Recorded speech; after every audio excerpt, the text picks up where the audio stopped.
Olá, eu sou Cláudia Boixá e nós estamos aqui com mais um Quero Saber.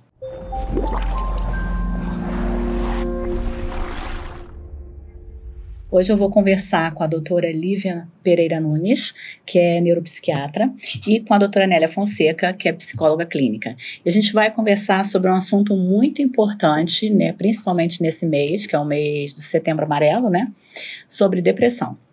Então vamos lá, vou começar com a doutora Lívia falando um pouquinho sobre o que é depressão. Quando a gente pensa em depressão, a gente tem que pensar numa doença psiquiátrica, né, um transtorno, que vai acarretar uma diminuição do prazer de fazer as atividades que normalmente faria, uma tristeza profunda, né, contínua, uma falta de iniciativa e que vai acabar impactando nas atividades da vida diária, né, tanto na atividade pessoal, profissional, acadêmica, gera um custo para a saúde pública e um custo para o emocional, né, das famílias e das pessoas, dos pacientes. Nélia, como é que chega isso no seu consultório? Com muita frequência? Como que você... Olha, eu acho que esse é um dos fatores que mais se apresenta no nosso consultório. De alguma forma ele chega um pouco camuflado, porque às vezes vem atravessado pela questão do TAC, que é a ansiedade, mas você vê ali que esse sujeito tem prejuízos na sua vida social, ele já não consegue, como a doutora acabou de citar, né, já não consegue mais cumprir com a sua rotina, perde aquilo que lhe trazia prazer, está muito no discurso desse paciente. Aquilo que lhe trazia prazer, que o motivava, é o que hoje é o que leva a pensar, por que eu tenho que fazer isso? Aí começa a se questionar, a gente fala que acontece um embotamento, esse sujeito volta para si e não consegue mais ter essa interação social que é prazerosa, há uma diminuição, isso é uma grande demanda do consultório clínico, né? Eu já ouvi uma vez um comentário que eu achei muito interessante, que é assim, se você acorda de manhã e quer dormir mais um pouquinho, ok. Agora, se você não quer levantar, aí já está uma luzinha... Exatamente. Esse cansaço crônico, né, que o paciente deprimido, no geral, sente, uma sonolência excessiva, uma fadiga, uma procrastinação fora do comum, né, é bastante característico da depressão. Apesar de que existem pacientes deprimidos que têm insônia, por exemplo, mas mesmo assim não é uma insônia ativa, né, que a pessoa quer agir, a depressão é sempre uma situação de perda de energia, né, seja insone, sem energia para realizar as atividades, seja querendo dormir para poder anestesiar o mundo, né, para poder se esquivar de todas as situações sociais. Como se fosse um processo de fuga, né? Sim, dormindo exato. Demais para fugir da realidade. Exato. E quais seriam as causas da depressão? Então, no geral, a depressão é uma doença, né, que tem fatores genéticos envolvidos, né? Quando você tem familiares de primeiro grau com depressão, você tem uma chance bem maior de desenvolver também o transtorno. Fatores ambientais e do desenvolvimento, desde a primeira infância, podem ter impacto, mas, no geral, o mais importante é que a depressão não tem uma razão, digamos assim, né? Quando o sujeito, e isso acontece com todas as pessoas, passa por alguma frustração, por algum aborrecimento, vivencia uma perda, né, uma perda familiar, um processo de luto, de divórcio, esse é o que a gente chama de o fisiológico, né, o natural, é o curso natural da vida, né? Então a pessoa assim está vivenciando um luto, né, um período de adaptação àquelas perdas que a pessoa sofreu. E a gente costuma dizer que, assim, de forma meio grosseira, né, o luto fisiológico pode durar até 2 anos, né? Então, assim, uma esposa que ficou viúva, né, ela pode ficar até 2 anos com uma diminuição da energia vital dela, da vontade de fazer as coisas, com um embotamento afetivo.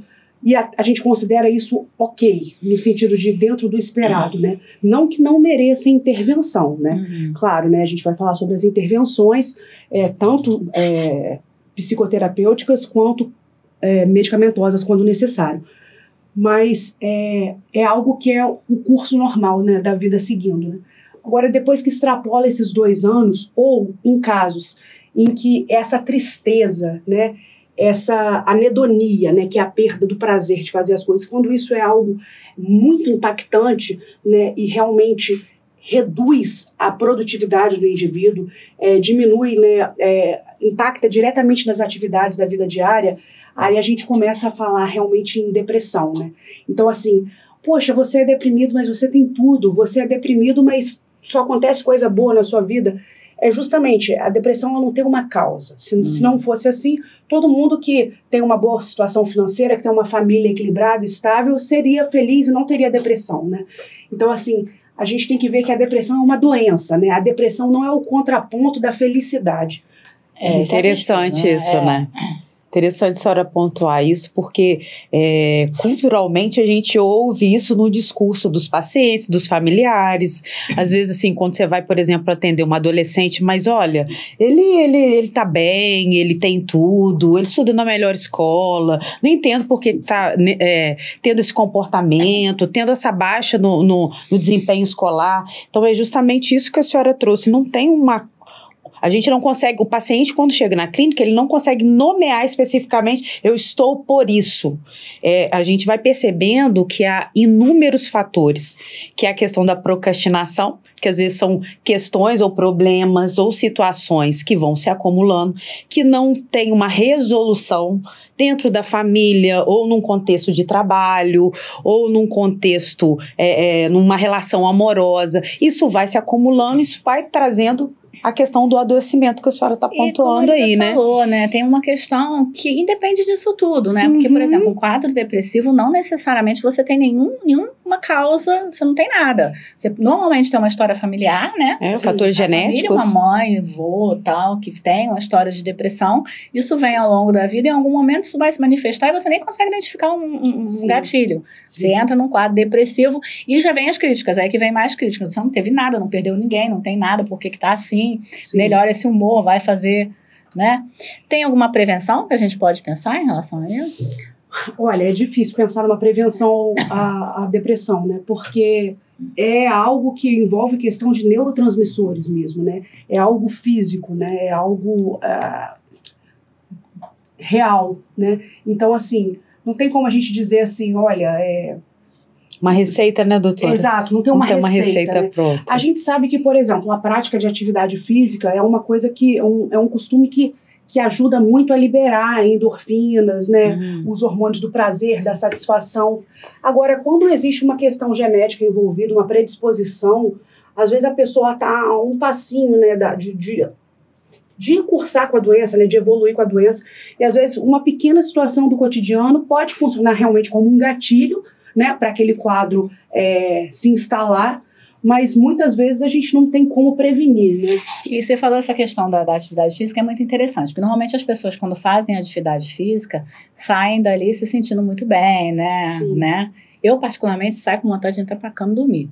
Eu não sei, acho que não funciona esse mecanismo, por exemplo. Sim. E cada pessoa... Então, assim, pro meu caso, por exemplo, a atividade física não serviria como uma forma de... Não fosse o caso né, numa situação de prevenir depressão. Porque ele não funciona nesse aspecto. Porque eu acho que eu sou a única pessoa que toma pré-treino, faz atividade física e tem vontade de dormir depois. Então, assim, essas questões são muito particulares. São muito pessoais, muito individuais. Sim. É a questão da subjetividade, né? Que a gente não pode deixar de pontuar na questão da clínica psicológica. A doutora falou uma coisa muito interessante. Não existe um fator traumático. Às vezes é uma questão de predisposição genética mesmo. E aí o sujeito, uma coisa muito simples, é um gatilho suficiente para então desenvolver o percurso da doença, e às vezes o paciente não é uma... a doutora pode me corrigir na questão de ter um estágio depressivo, né, um período depressivo, mas o sujeito tem que viver com isso, viver com a medicação, aprender a lidar com esse sintoma. Os familiares também acabam tendo que se adequar, entender um pouco mais dessa realidade para aprender a viver nessa condição e também para que não venha adoecer, né, porque tem esse fator. Sim. A doença é família. E os tipos de depressão? Então, assim, a gente tem, no geral, o que a gente chama de depressão comumente é o transtorno depressivo maior, né? É a depressão monopolar, né? Unipolar, né? Que é o paciente que tem depressão e que ela pode ser leve, moderada ou grave, né? De acordo com a intensidade dos sintomas, de acordo com o impacto dos sintomas na qualidade de vida da pessoa. E a gente tem a depressão bipolar, que seria a depressão em que você tem uma intermitência, né, de estados de mania ou hipomania e estados depressivos, né? Assim, a depressão bipolar, né, que é o transtorno afetivo bipolar, é uma grande questão de saúde pública também, porque é um diagnóstico que muitas vezes é subdiagnosticado, né, subnotificado, porque você precisa, às vezes, de anos para poder chegar ao diagnóstico de um transtorno bipolar, né? Porque muitas vezes o paciente é um paciente deprimido que tem também sintomas de transtorno de ansiedade generalizada, é um paciente muito preocupado com o futuro, muito inquieto e deprimido. Mas aí, às vezes, quando essa depressão e a ansiedade caminham juntas, né, a gente fala sobre uma depressão maior com o TAG, por exemplo, né, que é o transtorno de ansiedade generalizada. Já quando o paciente tem esses ciclos, né, de humor exaltado, euforia, excitação, transtorno do controle dos impulsos, né, que é quando a pessoa fica com compulsão por comer, compulsão por comprar, por sexo, por droga, por álcool, jogos, diversas coisas, né. E aí intercala também, às vezes, com muita irritabilidade, né, às vezes na fase de mania. Às vezes o leigo pensa assim, não, quando o paciente bipolar está em mania, ele está se sentindo ótimo. Não necessariamente. Está em festa. Tipo, não tem nenhum desconforto, né? Tem essa ideia, não há desconforto. Não necessariamente. Tem alguns pacientes que realmente, principalmente no transtorno bipolar tipo 1, que é o que tem os episódios de mania, em que o paciente tem, assim, sintomas psicóticos, né? Então ele perde um pouco muitas vezes do parâmetro da realidade, né? Então às vezes ele realmente nem sofre muito, ele se sente ótimo e não vai procurar o médico no momento que ele está em fase de mania, só vai procurar quando está em depressão. Mas o paciente hipomaníaco, por exemplo, que é o que tem os sintomas de mania mais leve, né? Às vezes ele tem muita irritabilidade. É uma pessoa que é super gentil no seu estado basal, mas às vezes no estado de hipomania ela vai ser uma pessoa ríspida, que vai estar dando patada, resposta atravessada o tempo todo. Então, assim, muitas vezes leva também a desconforto, né? E aí a gente tem esses dois tipos, né, principais de depressão, que é a unipolar e a bipolar, e que a gente vê que o leigo fala bem mais da depressão maior, né, que é a depressão unipolar. Que é a mais e tem comum. Hoje também, né, doutora, uma banalização sobre bipolaridade. Sim, sim. Né, eu acho que é uma compreensão social muito errônea disso. Sim. Que é não entender essas fases, que são esses estágios de hipomania e essa fase depressiva. E hoje a gente vê muitos sujeitos que têm transtorno de humor, às vezes de outras ordens, não necessariamente desse que nós estamos citando aqui hoje, e que não, o sujeito é bipolar. Não entende esse contexto e até mesmo a gravidade de um sujeito que tem um transtorno bipolar, que precisa estar fazendo um acompanhamento, precisa estar medicado, que é importante a gente dizer isso, associado com a psicoterapia, Claro. que é uma parceria que precisa andar junto. Mas há uma questão que, assim, que eu já observei assim, na clínica, que às vezes o bipolar ele tem dificuldade até mesmo de aceitar o próprio diagnóstico. E ele se esquiva da medicação porque ele não entende, às vezes, que precisa. E a família tem todo um trabalho de conscientização para fazer esse sujeito entender. Mas a sociedade faz com que as pessoas não procurem um médico por uma situação de depressão, aí procuram um conselheiro, vai conversar com alguém, ou vai, assim, e começam a banalizar como se fosse resolver. Assim, se há realmente um diagnóstico de depressão, tem que ter tratamento medicamentoso, né? Assim, não dá para pensar em depressão sem tratamento medicamentoso. Isso porque há um sofrimento ali, uma questão de né? neurotransmissores que isso precisa ser tratado. Não é E existe também a questão de uma doença gravíssima, que tem níveis de gravidade, não tão grave ou gravíssima, que pode levar a óbito por suicídio, e as pessoas não entendem isso como um óbito decorrente da depressão. Sim. Se matou porque não acredita em Deus, ou porque não teve força, porque é fraco, né? Sim. Vem todas essas coisas, Com e não, certeza. é uma doença que chegou a óbito, que levou a óbito. E Isso não é querer passar pano também, como se não fosse sério, mas não é uma decisão de vou me matar, porque não, isso normalmente é É uma consequência mesmo da doença, exato. Assim como quando uma pessoa descobre ser diabética ou hipertensa, ela precisa procurar um médico, precisa adotar medidas comportamentais, mas precisa tomar medicação também para controlar. Da mesma maneira, uma pessoa com depressão precisa ter um acompanhamento psicoterápico e precisa tomar as medicações, né? Então, isso, assim, é uma questão que, assim, o ser humano parece que não desenvolveu ainda essa maturidade para aceitar as doenças psíquicas como doenças, né? Como algo que foge do nosso controle, como você disse, não é questão de falta de fé, não é muito pelo contrário, não é dificuldade de lidar com problemas, enfim, é uma questão biológica que precisa de cuidado, né? Deixa eu perguntar uma outra coisa. Quando a gente pensa num caso de depressão, por exemplo, que a pessoa vai se tratar a vida inteira, qual a relação disso? Bipolaridade eu até já vi alguns casos, tá? Mas em relação a álcool, a droga, como que isso funciona? Qual a relação disso com os quadros de depressão? O que vocês observam em relação a isso? Em dois aspectos. Não só as pessoas que acabam indo para usar o uso excessivo de álcool e droga, as pessoas com depressão, de alguma forma tentar resolver o problema, e as pessoas que estão acompanhadas, tal, quanto que isso é possível? Por exemplo, não pode beber uma cerveja nunca porque toma remédio para depressão, ou isso de acordo com o caso, de acordo com o médico, como que isso funciona? O que acontece? Existem também muitos, assim, tabus, né, em relação a, por exemplo, a bebida alcoólica, né, em tratamentos psiquiátricos, né.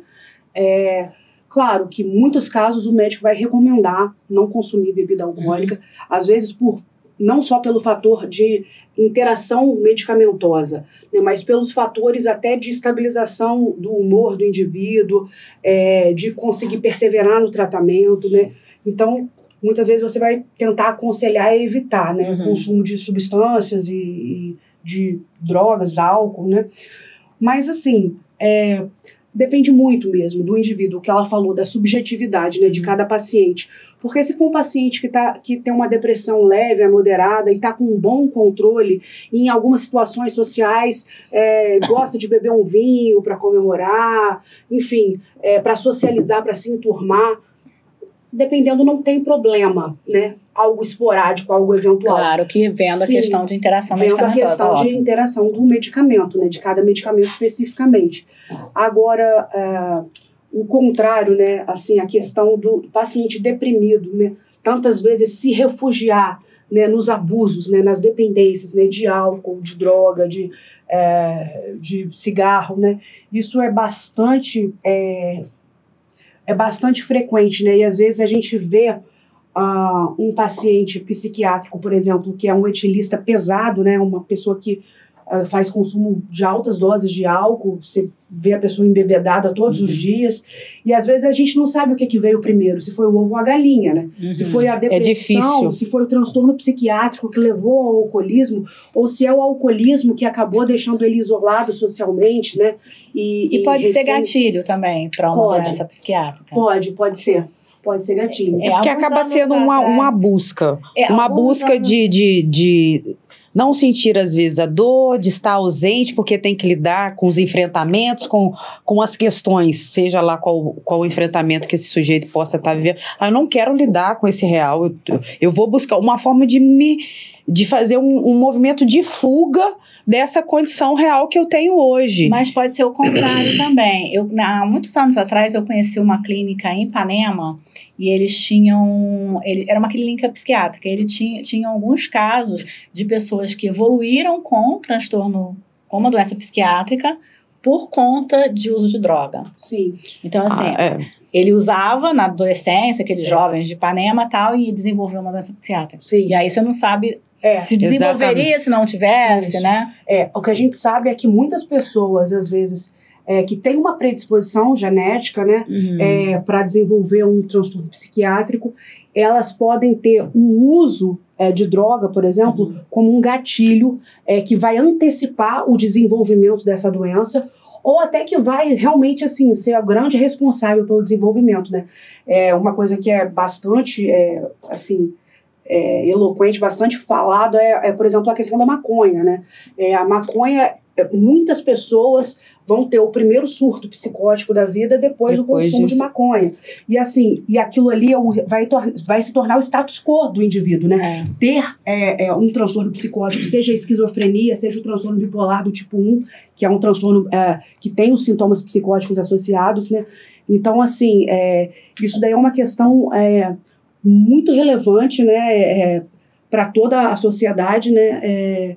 A gente pensar, né, no impacto, né, do consumo de drogas, de entorpecentes, né, como também um desencadeante de problemas futuros, né. Esse caso que eu falei lá nessa clínica em Ipanema foi uso só de maconha, não tinha história de nenhuma outra droga, era só o uso da maconha, aquela coisa de praia, e desencadeou um transtorno, uma esquizofrenia, um caso de esquizofrenia.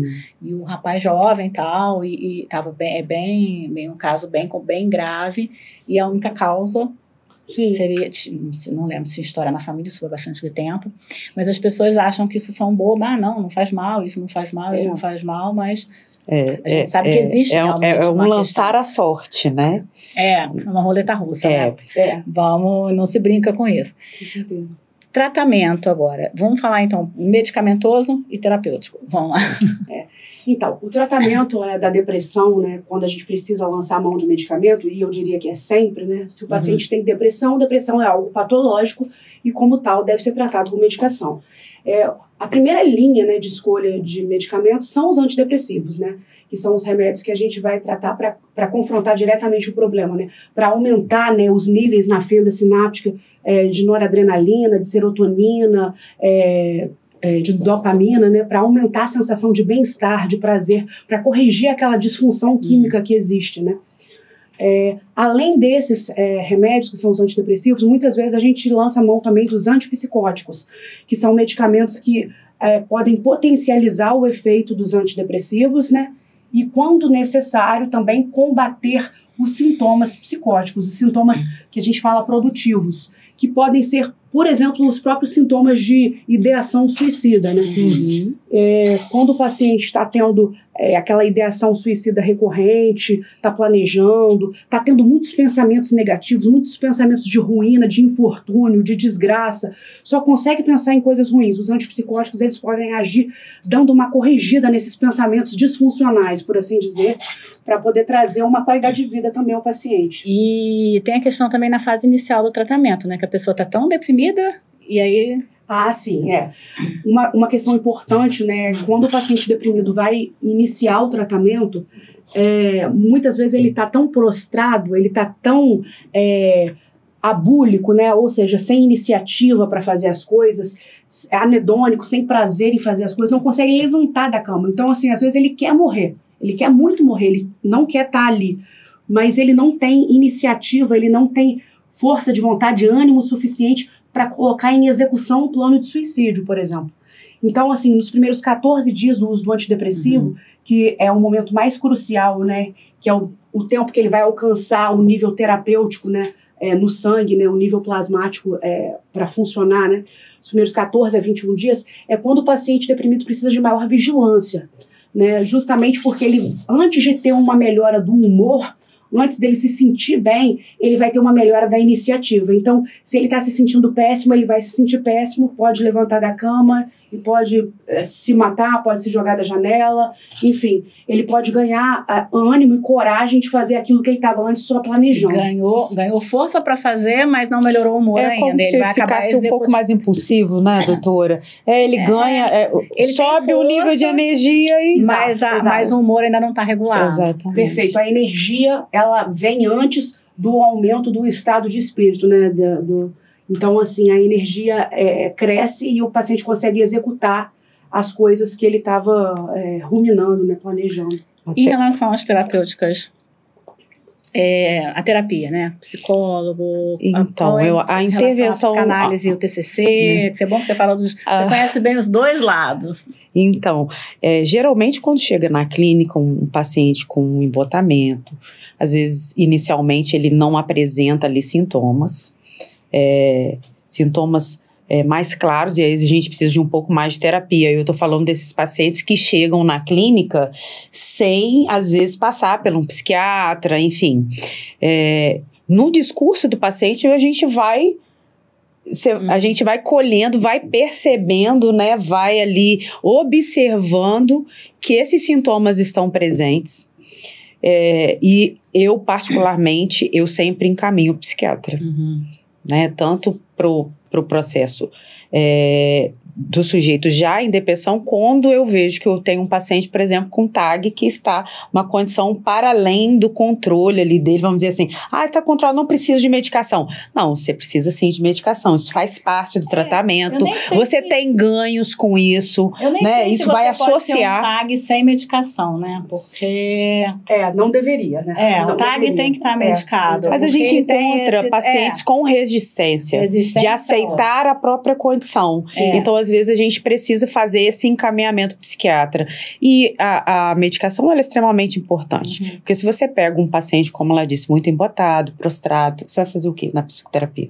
Não tem jeito, a gente precisa que a medicação comece a fazer efeito para então a gente vir fazer o acolhimento desse paciente e nessa escuta qualificada e observando e fazendo as pontuações necessárias que tragam a ele uma reflexão sobre sua própria condição, sobre talvez o que ele entende que seria a causa desse processo em que ele está vivenciando nesse momento, para que associada à medicação a gente possa ganhar ganhos e talvez, né, doutor, dependendo de caso para caso, essa medicação possa sofrer um desmame ao longo do tempo, mas a gente sabe que existe um prazo para essa medicação, porque às vezes o paciente chega lá na clínica, quanto tempo a gente vai ter que ficar, que eu vou ter que ficar fazendo uso de medicação? Eu falo, não sei, isso não é comigo, isso é com o psiquiatra. Alguns casos, assim, eu não sou mas a escuta é extremamente importante no processo. Isso depende do tipo de depressão, né? Sim. Porque uma depressão, quando nesses casos, assim... enfim, o tipo de depressão, assim, a gravidade da depressão, digamos assim, né? O quanto impacto ela tem na vida e aí o uso do medicação. Porque, assim, em alguns casos é remédio pro resto da vida, porque é um problema de neurotransmissão que você não vai corrigir, você vai sempre precisar. Na verdade, você precisa fazer o uso da medicação para você estar bem, corrigir e se manter bem. Em relação ao tipo de terapia, psicanálise, TCC, terapia cognitivo-comportamental, o que você... Olha... Qual a sua experiência? Você usa um pouquinho dos dois, em uns momentos um ou outro? Eu acho que numa depressão leve, a psicanálise vai muito bem. Porque aquele sujeito, ele não está tão comprometido, vamos dizer assim, e a gente consegue fazer pontuações mais incisivas e ele consegue produzir e talvez ter um comportamento reverso a isso. Mas numa depressão, né, maior, crônica, eu acredito que a TCC ela é mais objetiva. Você vai traçar ali um plano terapêutico, fazer com que esse sujeito entenda, porque aí você vai trabalhar com rotina, você vai trabalhar com modo de vida, como é que você funciona, qual que é o seu período maior de energia do dia, doutor, não sei o quê, então, o que nós podemos, o que você gosta? Igual a Cláudia falou, né? A atividade física, para mim, se eu estiver no processo depressivo, não serve, porque para mim não. Mas talvez para esse sujeito tem algo que para ele era importante, que talvez a gente possa fazê-lo resgatar. Eu acho que a TCC ela é mais direcionada, ela atende mais rapidamente para que esse sujeito tenha uma evolução. Agora vamos falar um pouquinho dos preconceitos, né? Que eu acho que é um dos maiores, não o maior problema. A doença continuaria existindo e continuaria sendo tão grave se não existisse preconceito. Mas o problema é que faz com que as pessoas não procurem, né?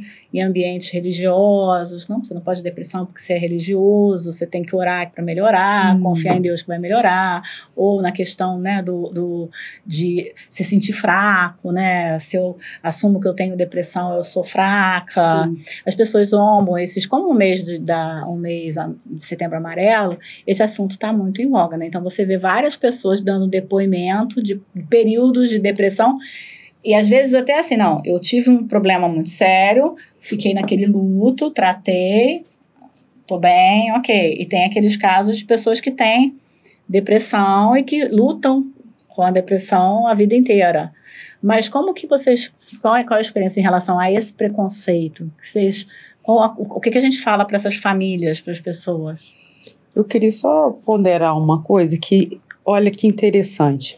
A gente viveu numa época onde que a gente não se falava sobre doenças psíquicas. Hoje a gente tem muita informação, mas a gente ainda têm informação rasas. E eu acho que isso faz com que banalize um pouco esse questionamento que a gente está tentando provocar aqui, de fazer eu pensar da necessidade da medicação, da associação da psicoterapia, e parece contraditório. Poxa, mas nós estamos... Tem tanta informação, se você abrir agora o Instagram, a gente tem acesso sobre isso. Vamos ver vários, principalmente do Setembro Amarelo, falando sobre essa questão. Mas eu acho que a conscientização é o melhor caminho. Uma boa conscientização, falar sobre isso, né, com propriedade, com seriedade, faz com que essas famílias que lidem com um paciente num quadro depressivo, com ideação suicida, se sinta mais, digamos que, uma palavra... se sinta um pouco mais de segurança, né? De segurança para saber qual é o caminho, porque se você tem um conhecimento, também tem ali um caminho. Bom, não sei, o que eu vou fazer? Meu filho tentou, meu filho está se mutilando, o que eu vou fazer? Não, tem a conscientização, ela é importante por isso, porque traz essa consciência àquele que ouve, àquele que está passando pelo processo. De uma coisa que é a mutilar, né? As crianças que se cortam, enfim. E claro, a gente tem isso associado pode estar associado à depressão, né? Sim. Mas às vezes a gente tem algumas coisas também que são meio que um vê, outro faz também, né? E tem a questão para diminuir a dor, né? Sim. A dor da depressão, a dor física, ela diminui um pouco a dor psíquica, não sei, tem isso também, né? Assim, a questão da automutilação, né, é bastante complexa e ela pode estar presente em vários transtornos psiquiátricos variáveis, né? Na depressão, ela até pode estar presente, sim, justamente como um mecanismo de fuga da dor, né? Fuga da dor psíquica, você gera uma dor física para você esquecer a passagem da dor ao psíquica, ato, né? Mas, assim, não necessariamente um adolescente, né, que se mutila, ele vai ter depressão. Depressão não está associado, né? Exato, não está intimamente associado. Pode ser uma questão cultural, uma questão de imitação, uma questão comportamental, pode ser uma questão de transtorno de personalidade, né? Transtorno de personalidade borderline, por exemplo, é um transtorno que tem muita automutilação, né? E aí já é uma outra situação. Tantos casos que a gente vê hoje, né? Principalmente nos adolescentes, né? Eu recebo muito adolescentes que se mutilam e porque você, né, a gente vai provocar, né, fazê-lo pensar o que leva a isso. Às vezes a gente fala assim, doutor, eu não suporto o meu contexto familiar, a forma como que lidam comigo, ou o bullying da escola, ou a perda de um namorado. Hoje em dia, vamos dizer que esses seriam os pontos que, assim, se apresentam mais no consultório. Mas existe esses pontos uma podem estar provocação. Coisas, podem. Né? A chamar a atenção, a cultural, a comportamento, e não necessariamente a placar dor, né? Sim. Psíquica. Porque tem isso porque também, geralmente quando chega num consultório psicológico, o sujeito está atrelado à dor. Ele está mais comprometido cognitivamente, vamos assim dizer. Então, há prejuízos não só sociais, mas no âmbito familiar, né? Baixo desempenho escolar. Então, quando chega no consultório, é um combo. Por isso que a doutora falou nisso. Não tem um motivo específico. Às vezes, as comorbidades também, né, doutora? Pode começar, por exemplo, num TAG e acabar sendo um gatilho para o contexto da depressão, né? E os pensamentos disfuncionais, como ela disse, que esses pensamentos negativos que estão presentes, se acorda com eles, você não dorme porque eles estão presentes, né? Na questão da insônia que ela trouxe. E isso também faz com que a pessoa não suporte essa condição e aí possa passar ao ato que a gente fala, né? Que é o out-art, que é passar ao ato porque eu não suporto isso, então eu vou dar uma finalidade para essa dor minha. Como? E aí a pessoa acaba pensando na retirada da sua própria existência. E eu acho que o quadro mais, assim, para a gente, né, pensando em encerrar, é a questão das internações, né? Que em alguns casos são necessários e... Sim. Que é uma luta hoje, né, doutora? É um tema difícil, tanto para abordar com as famílias, quanto de resolução na prática, né? Na prática clínica. Mas sempre que um paciente tem uma depressão com uma possibilidade iminente de suicídio, né? Sempre que é uma depressão grave, né?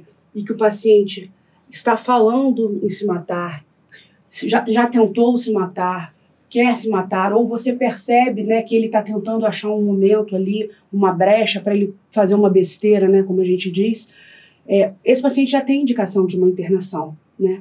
Porque o que acontece é que muitas famílias têm aquele preconceito com a internação psiquiátrica, né? Acham que você vai estar abandonando o paciente, você vai estar entregando, você vai estar dizendo que ele é louco, né? Quando, na verdade, assim, a melhor vigilância que pode ser exercida sobre o paciente para que ele não cometa nenhum ato de atentado contra a vida seria dentro de um hospital psiquiátrico onde tem a possibilidade de internação. E aí, assim, às vezes o psiquiatra acaba negociando um pouco com a família, né, negociando com os preconceitos da família, né, de, não vou levar para o hospital, mas pode deixar que eu vou ficar de olho o tempo todo, né? Pode deixar que vai ter sempre alguém. E que é difícil no cotidiano ter esse olhar constante. Ou esse familiar vai ter que parar a vida. Eu comentei, tem uma situação que eu conheci de uma pessoa que ela optou, né, a família optou por ficar em casa com esse senhor, e ele acabou se matando dentro de casa num bobeio na família. Então, assim, uma bobagem, e aí ele acabou se matando. E aí o problema é tão grande, né? Porque você tem a dor daquilo, mas de você não ter vigiado o suficiente. Sim, a dor da culpa ainda. Da culpa também. Tem que lidar com essa condição. Aí eu poderia ter impedido, porque tem sempre essa ideia, né? Eu poderia ter impedido. Não teria acontecido. Ou se eu não tivesse dormido, como se fosse possível, não teria acontecido. Então isso é muito complicado. Na psicologia tem 2 fatores que a gente fala que não há vedo. Né, que não é vedado que o paciente traz. A ideação suicida é uma delas.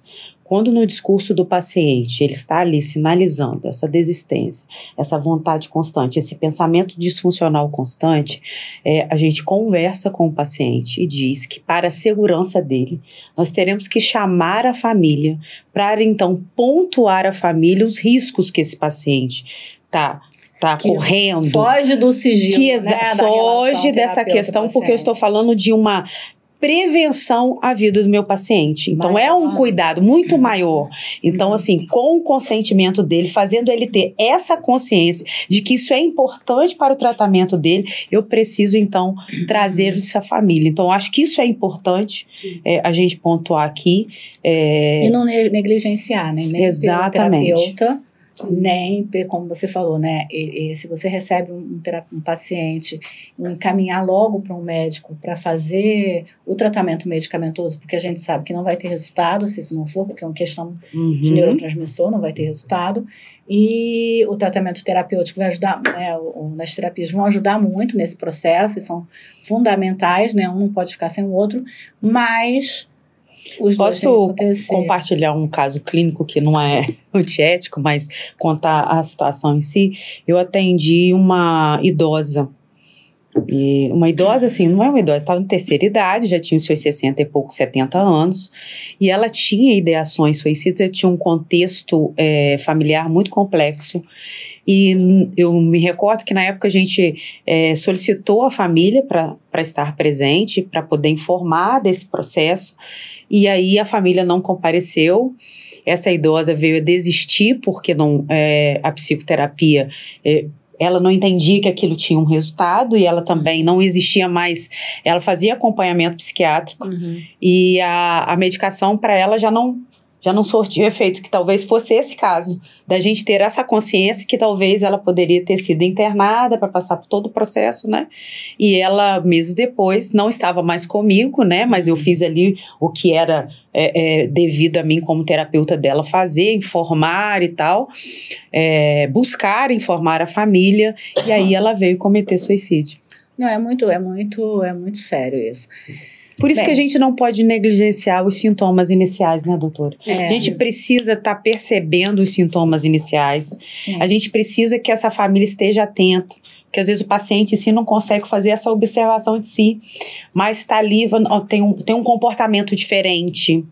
Tem uma irritabilidade que não era presente, né? Tem tem alguma coisa nesse social que está prejudicado, era muito social, não é mais. Então, assim, são pequenas coisas que a gente pode fazer como prevenção, que às vezes a gente fala, não, se ele dá com isso, é só uma questão de momento, as né? pessoas precisam entender também que, assim, hoje em dia, tá muito, né, é muita informação, a gente está sempre no meio de muita, e assim, qualquer coisa, que uma mudança de comportamento, qualquer coisa, procura um médico, né? E um neuropsiquiatra, que ele vai ter uma avaliação, e quem vai dizer se aquilo tem risco ou não, assim, e acabar com esse preconceito, né, de procurar um psiquiatra, procurar um neurologista, achar que é coisa de doido. Não, é a doença do século, né, a doença tão comum e tão séria, e as pessoas brincam, fazem piada como se fosse uma bobagem, e é muito sério, né, as pessoas têm que, né, entender que é uma coisa muito séria que não dá pra gente ficar negligenciando. Com certeza. Falar alguma coisa pra gente encerrar? Não, assim, para encerrar, eu gostaria de falar só que para a gente não se conformar, né, se eu ou você ou qualquer familiar nosso passar por um momento de não ter prazer, né, em estar vivo, como a Cláudia disse, não querer mais levantar da cama em hora nenhuma, isso não é normal, né? Isso não é funcional, isso não é fisiológico, né? O ser humano ele tem anseio pela vida, ele tem anseio por viver, por gastar energia, por produzir, né? Então, assim, esse pequeno sintoma assim, de perda do prazer, né, é algo muito relevante, que tem que ser levado muito em conta, que não é normal, não deve ser aceitável. Né? Então, assim, se você está assim, ou tem algum familiar, algum conhecido que esteja assim, oriente a procurar ajuda médica, né, procurar ajuda psicológica, porque não está tudo bem em ter depressão. Depressão é uma doença e, como tal, deve ser tratada. Eu acho que o mais importante, né, complementando o que a doutora disse, é a gente entender que as percepções, às vezes, da nossa conduta, da maneira que a gente enxerga a vida, ela não é igual para todo mundo. Isso é muito subjetivo. Então, é bem provável que, às vezes, eu me depare com um parente, com um amigo, alguém que eu gosto muito, tem muita estima, que tem uma mudança de comportamento e, às vezes, a gente banaliza e não faz esse sujeito pensar, uai, mas o que está acontecendo aí, né? Então, eu acho que o importante é justamente isso, buscar ajuda, não negligenciar os sintomas. Se está presente ali uma mudança que para você perdeu o prazer de viver, não faz sentido aquilo que você amava, que gostava, trabalho, marido, filho, seja lá o que for, busque ajuda, tem alguma coisa apontando, sinalizando, acendendo uma luzinha aí que vale a pena a gente fazer um trabalho de prevenção. Então é isso, depressão é uma doença, precisa de tratamento médico, terapêutico e não pode ser negligenciada, não é frescura, não é falta de fé, não é falta de vontade, né? É falta de vontade, mas assim, não é falta de vontade de fazer as coisas, existe realmente não é preguiça, né? Não é preguiça, eu acho que essa é a palavra. Existe de fato um problema com os neurotransmissores que não estão funcionando da forma que tem que funcionar e isso precisa ser tratado medicamentoso. Procura um médico, só quem vai saber o grau de depressão, que vai saber o tipo de medicação usar, como fazer, isso é o médico e vai encaminhar para uma terapia para que isso possa ser resolvido. Esse mês é um mês de conscientização e muito obrigada pela presença de vocês. Eu que agradeço. Espero que a gente, né, no nosso Quero Saber, que a gente ajude as pessoas nesse assunto tão delicado. Tá bom? Obrigada. Um abraço.